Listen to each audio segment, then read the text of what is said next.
To have everyone with us this morning in our study on Hebrews. We are in Hebrews chapter 7, beginning in verses 1 through 3. We reviewed part of this last week. I'm going to kind of read the first three verses again so to get us back to where we were. He says, "For this Melchizedek, king of Salem, priest of the Most High God, without father, without mother, without genealogy, having neither beginning of days nor end of life, but made like the Son of God, remains a priest continually." Now in chapter 7, we're going to find both comparison and contrast. Now throughout the entire book, the whole book is contrast and comparison of Jesus to one thing or another. Chapter 7, you have both a contrast of priesthood between Jesus and the Levitical system, and you have a comparison between the priesthood of Jesus and the priesthood of Melchizedek. Now, without father, without mother, and without genealogy. In other words, with no predecessor and no successor.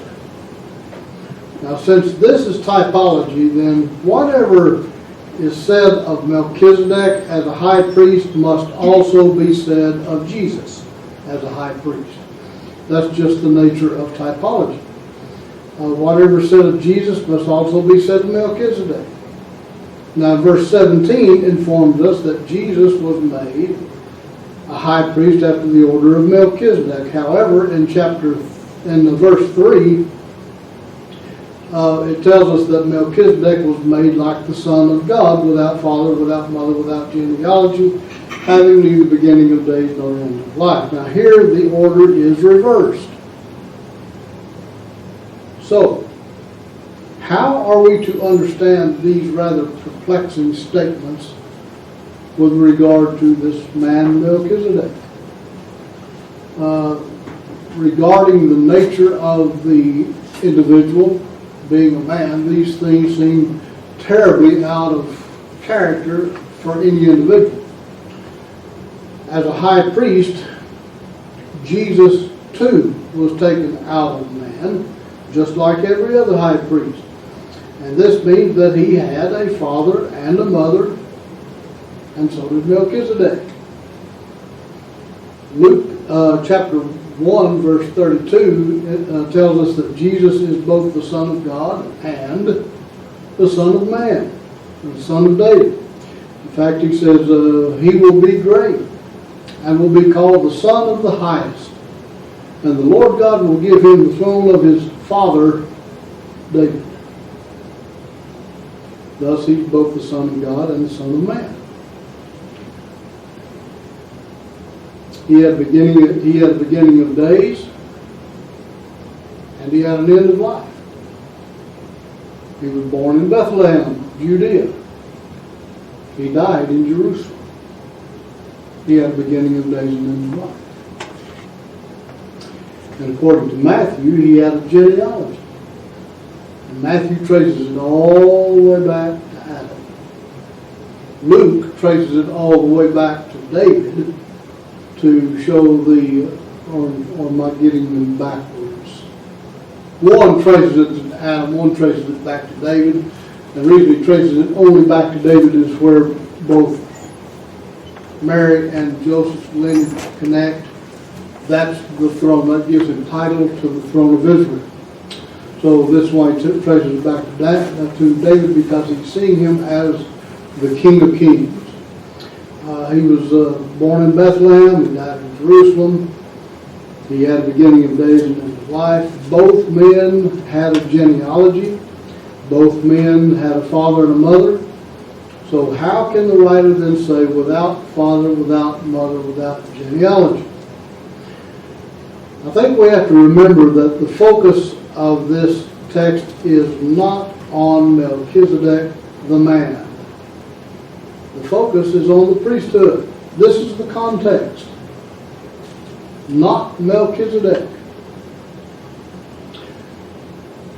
It was Jesus' priesthood that had no father and mother and no genealogy. Just like the priesthood of Melchizedek, Jesus' priesthood is a one man, forever priesthood, just like Melchizedek. In other words, his priesthood had no predecessor. He wasn't in the line of Aaron. He wasn't in any line. Right.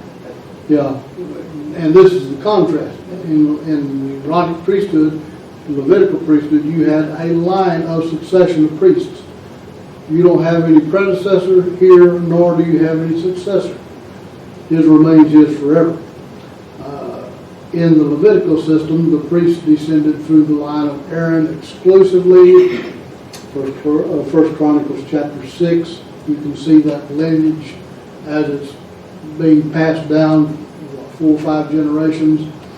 But to the contrary, the office of the high priest was not passed on to Melchizedek by his father.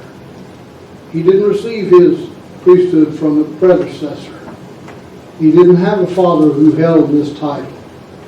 And he would not have a son who would hold this title. His priesthood was also a one-man forever priesthood, without father, without mother, without genealogy. Now, having neither beginning of days nor end of life. Now, in this, there seems to be 3 possibilities. I've looked at all 3. In fact, I'm not sure that all 3 of these don't originate in my mind at some point. But the first possibility is that this may refer to Melchizedek the man. And some would argue from this that Melchizedek was not a man, but was some supernatural being who was neither born of human parents nor had a beginning of days or end of life. Well, since this doesn't fit the reality of Jesus as the antitype, that argument sort of goes out the window. We know this explanation simply will not work. Some view this as the this and the preceding statement as simply a Hebraism, which stresses the obscurity of the genealogy and his posterity. That's possible. That may be. But since type must always reflect the antitype, this theory doesn't seem to reflect the typology, does it?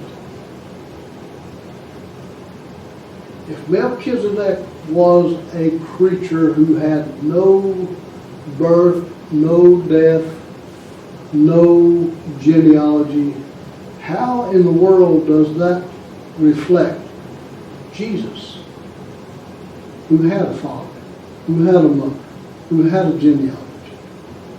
So the typology doesn't work. Having neither beginning of days nor end of life refers not to the man himself, and this is the second possibility, but to his priesthood. I'm going to say, yeah, but with this one. The priesthood is unlike that of the Levitical system. As you know, we can look back at Sinai and we can see where the Levitical priesthood had its beginning of days, can't we? We can look forward to the cross and see where it would have its end of life, or its end of days, because the cross put an end to that Levitical system.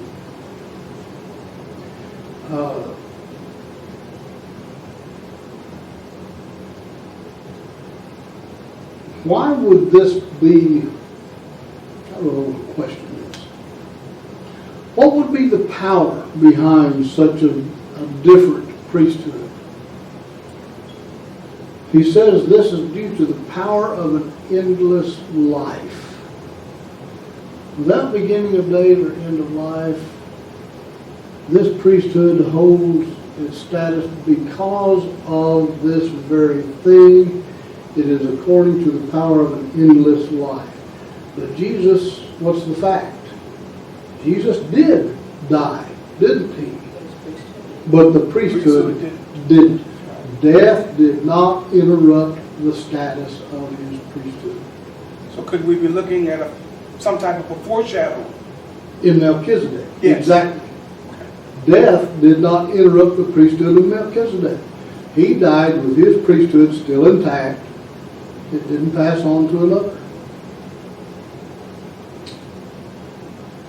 Now, since this is a one-man forever priesthood, then apart from the man, there is no priesthood. So to say that this refers to the priesthood without the man himself, that just won't work, because you cannot have one without the other. But this, I think, probably refers better to the man as a high priest. I think that is more to the point. As men, both Jesus and Melchizedek had a beginning of days and an end of life. Both were born, both died.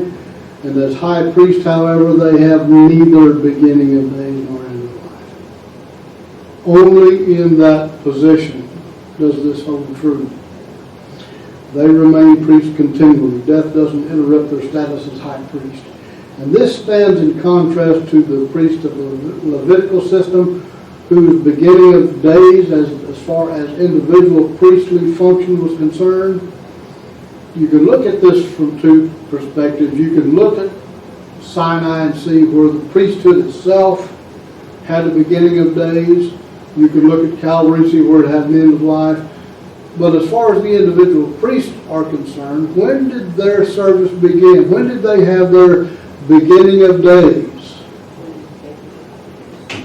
When they died. No, I'm talking about just individual priests. When did they have their beginning of days? At the age of 25, when they began their priestly function. That was their beginning of days.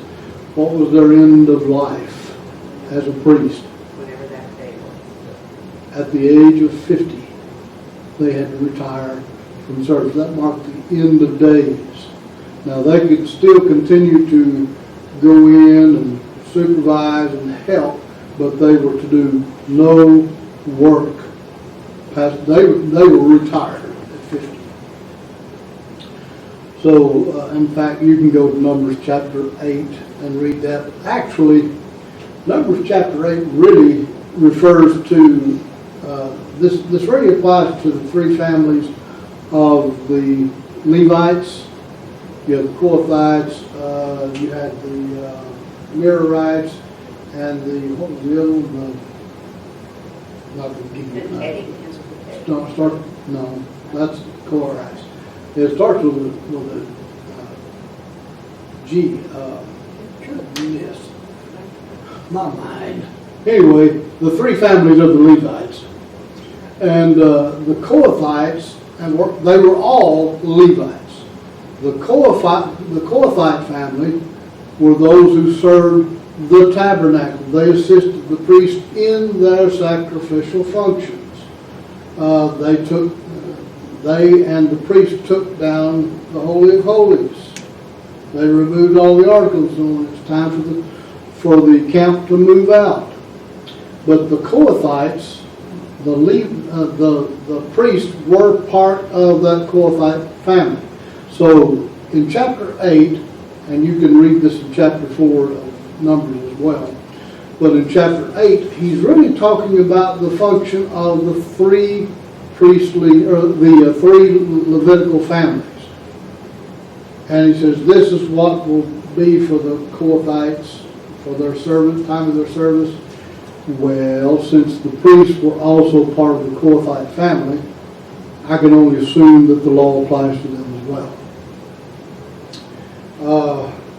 But made like the Son of God. Now here, the order is reversed. In chapter 6, verse 20, Christ is presented as a high priest after the order of Melchizedek. Now, Melchizedek is being portrayed as a high priest who is made like unto the Son of God. Luke, no, I'm not going to go there. Now, like everything else that is type, Melchizedek is the shadow of the reality. It's just like when God commanded Moses to build the tabernacle, you build it according to the pattern which you saw on the mount. He had a pattern by which to go. He had a pattern to go by, didn't he? He had an image that was created for him of the reality. So whatever he functioned as a type had to mirror the reality. Gershonites. You started with a G. But, yeah, Gershonites. But just like the building of the tabernacle, Melchizedek stands as a type that is patterned after the reality, not the other way around. So Jesus, the Son of God, as high priest, stands as the reality. And Melchizedek's high priesthood must mirror that image. So, the substance always precedes the type. And the type must always mirror exactly the image itself, the reality. He remains a priest continually, so his priesthood is uninterrupted even by death. We're talking about Melchizedek. But he leaves his office to no one else. Although Melchizedek had died, been dead for many centuries, he was still the central figure in this one man forever priesthood. And like the Son of God, he carries his priesthood even beyond the grave. No one will ever hold that mantle but him. He doesn't leave it to another. His priesthood, in contrast to the Levites, is not bound by the physical. It transverses even death in the other world. So his priesthood, in contrast to them, is not bound by the physical. It was not according to the law, he says, of a fleshly commandment. That's what governed the Levites, isn't it? That was the law of the fleshly commandment. This fleshly commandment says that the Levitical priest must end his days of service at the age of 50. Now, in the high priest ended his days of service when? When he died. When he died. So when he died, he doesn't get to carry that with him beyond the grave. That's passed to someone else. So quite a difference between the two types of priesthoods. Verses 1 through 10, we're looking really at the greatness of this one called Melchizedek. And as a priest, Melchizedek was greater even than the prophet and the patriarch Abraham. You know Abraham was a prophet?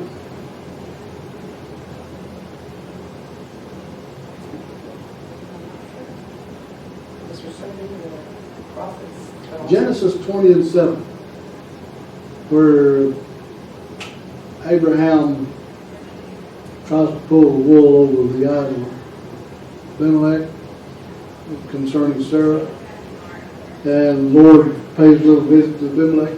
Don't you touch that woman, for he is a prophet. So we don't think about Abraham usually being a prophet, but the Lord said he was, so that takes it that. But in Genesis 14, Abraham had just finished demonstrating his own greatness among men in the defeat of Chedorlaomer. Chedorlaomer conspired with 3 other Canaanite kings, and they came in and they sacked Sodom and a number of the cities of the plains, and took Lot with them. Abraham gathered his 318 men along with his confederates, which were the combined forces of Mamre, Eshcol, and Aner.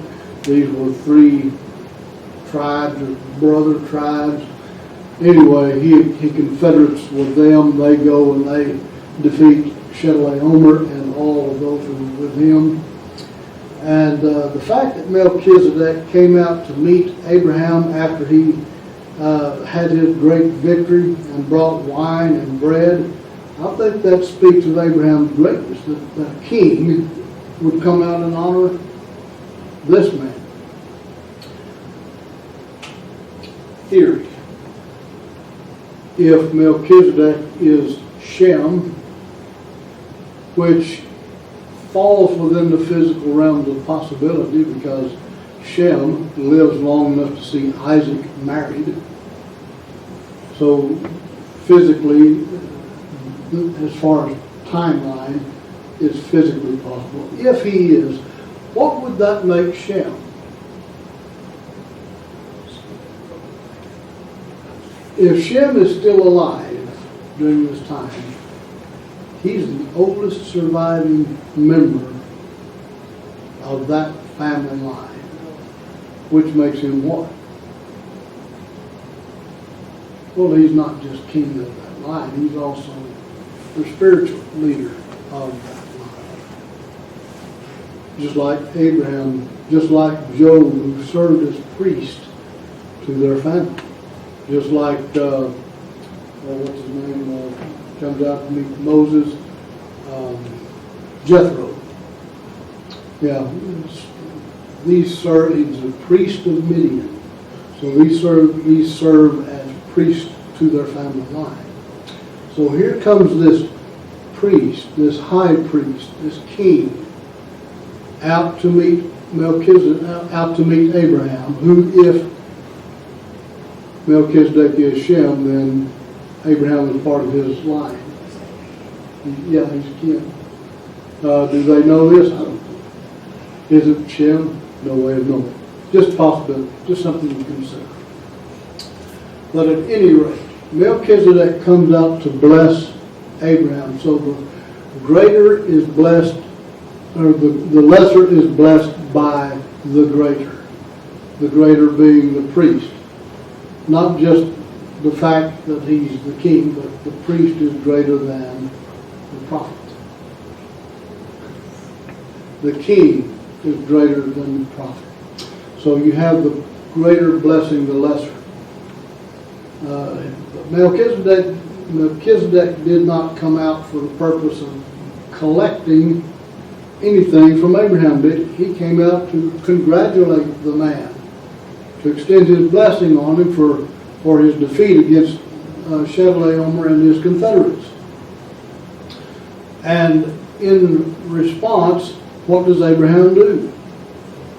He gives him a tenth of all of the spoils, which had to have been considerable. And was he under any legal obligation to do so? No.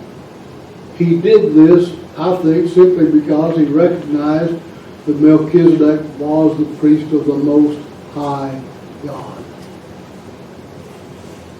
I think this is quite evident to Abraham, because when Melchizedek comes out, what does he do? He gives glory to God for Abraham's victory.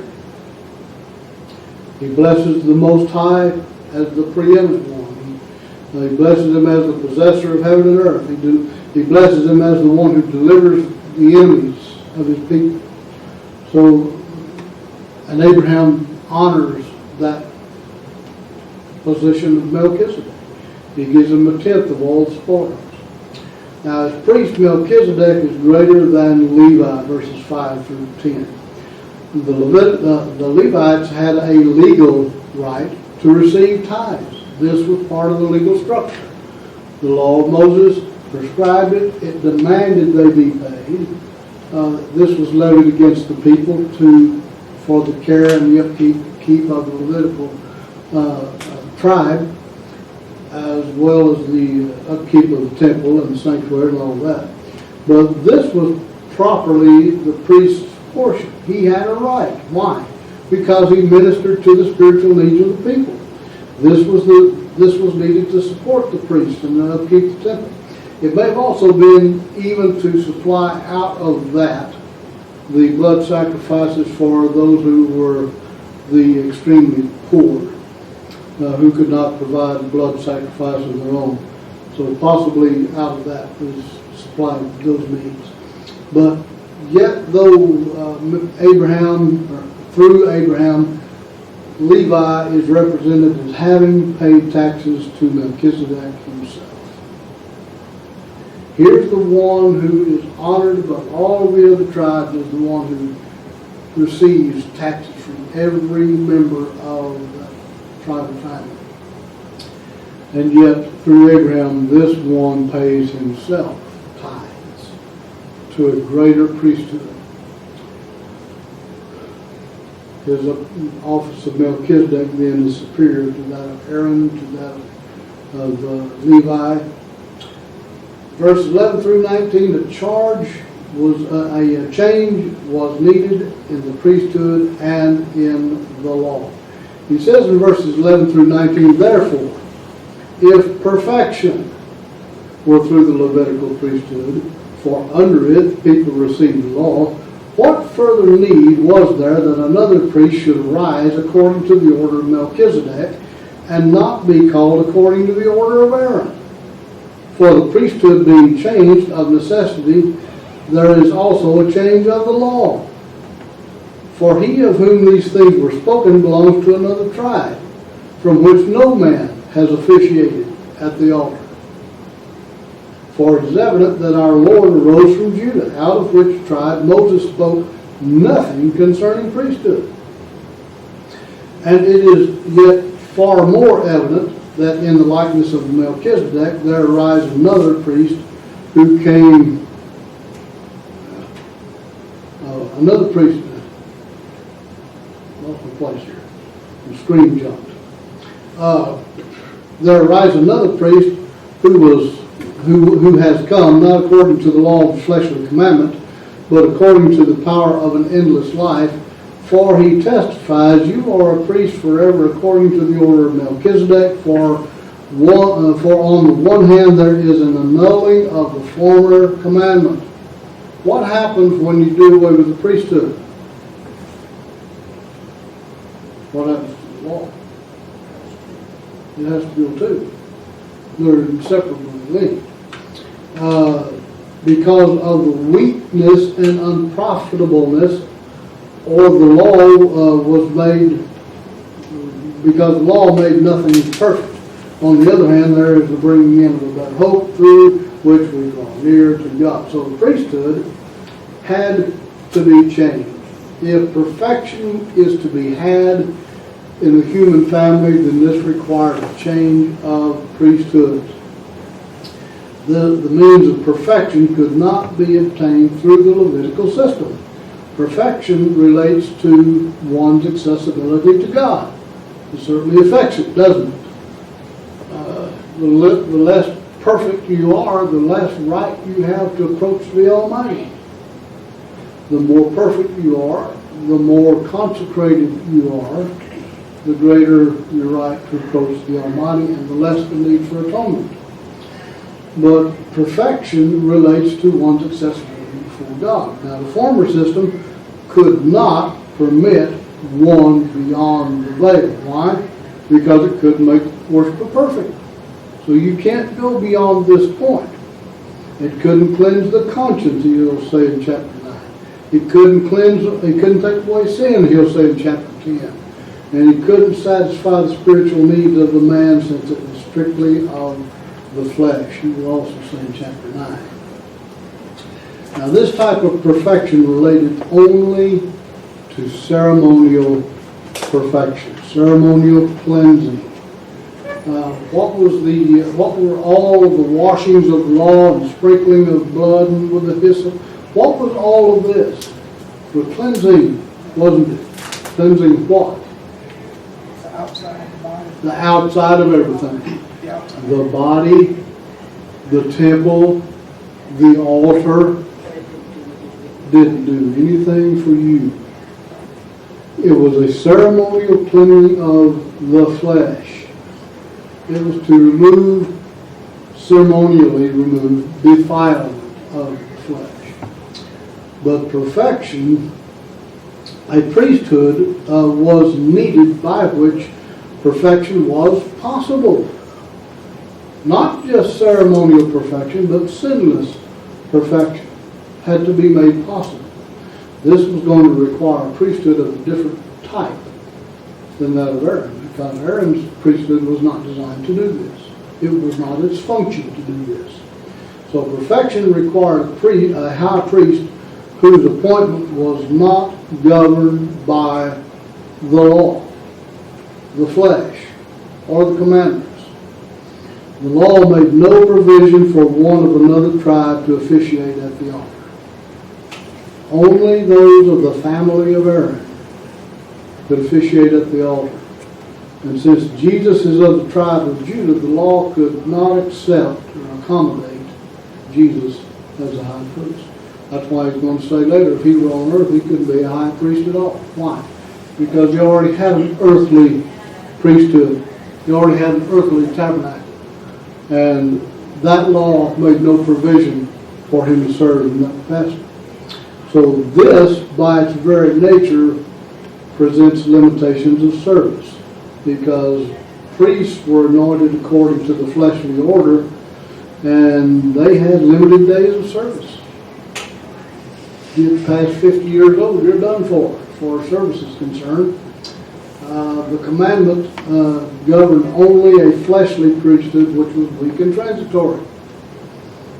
What was the weakness of the priesthood?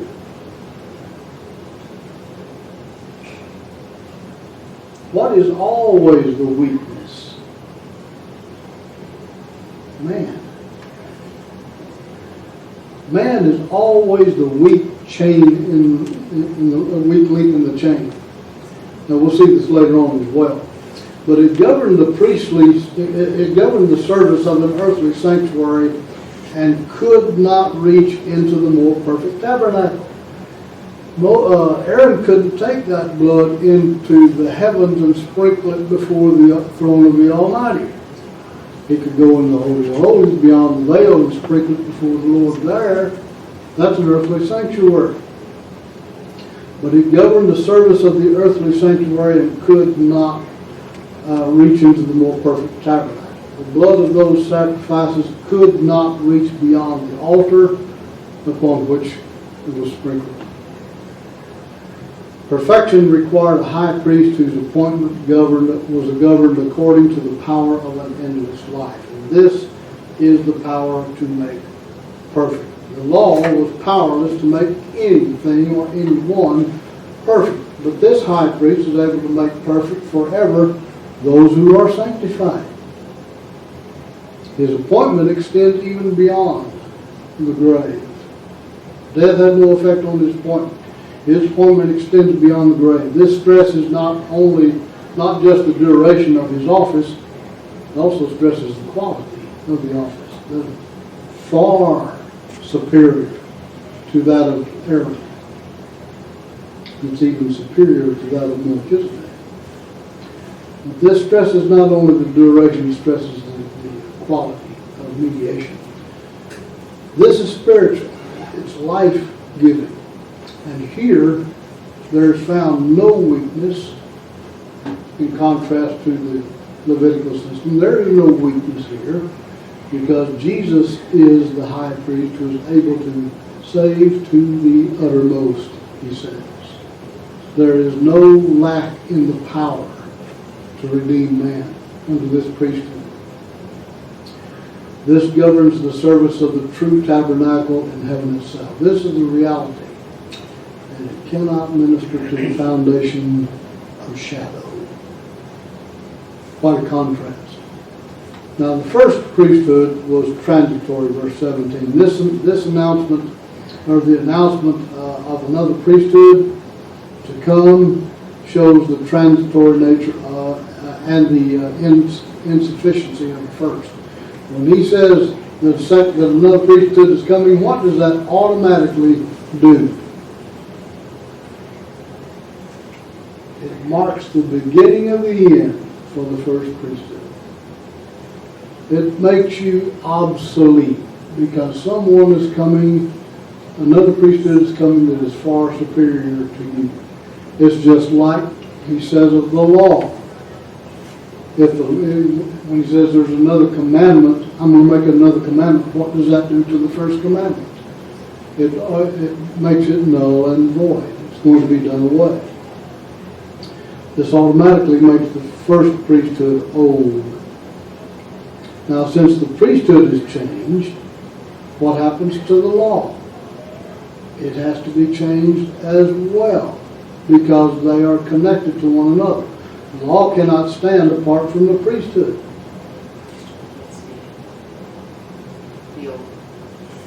You can build any law on the priesthood. The priesthood is the substructure. It's the foundation. But it was also, It's the foundation upon which the law is the superstructure. yes, The priesthood is the foundation. Once you change the foundation, the superstructure collapses. but the original, The law cannot exist without the priesthood. that's pretty much what I was saying, they're connected at the hip, basically. Right. You can't have one without. That's right. That's So if the priesthood is changed, there must of necessity also be a change of the law. The former commandment is, it says, annulled, done away with, deprived of force. Why? Well, one, because of its weakness. What is the weakness? What is always Man the is weak? involved. Huh? Man is involved. Man is involved. Man is the weakness. There's nothing wrong with the law. The law is perfect. The psalmist tells us this over and over and over. The law is perfect. It's beautiful. The weak link in the chain is man. Why? Because man is not going to keep it perfectly. Man's not perfect. Huh? Man's not. Man isn't perfect. But that was the weakness of it. And because of its unprofitability, it couldn't make one righteous. Because it couldn't make one perfect. It couldn't remove sin. Now the law could declare one perfect if one never sinned. Christ is the example, isn't he? He never sinned. Therefore, the law could not condemn. All the law can do is declare him righteous. He hasn't violated it at any point. The result of the better hope is our approachability to God because of its strength.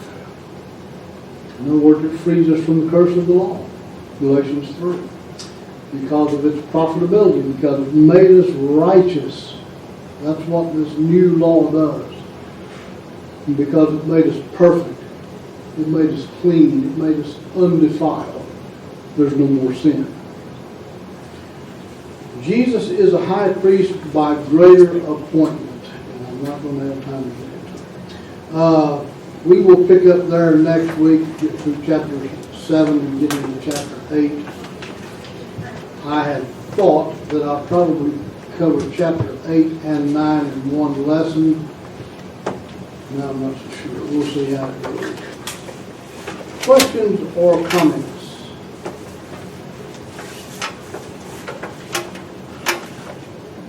All right, we'll pick up in verse 20 next week.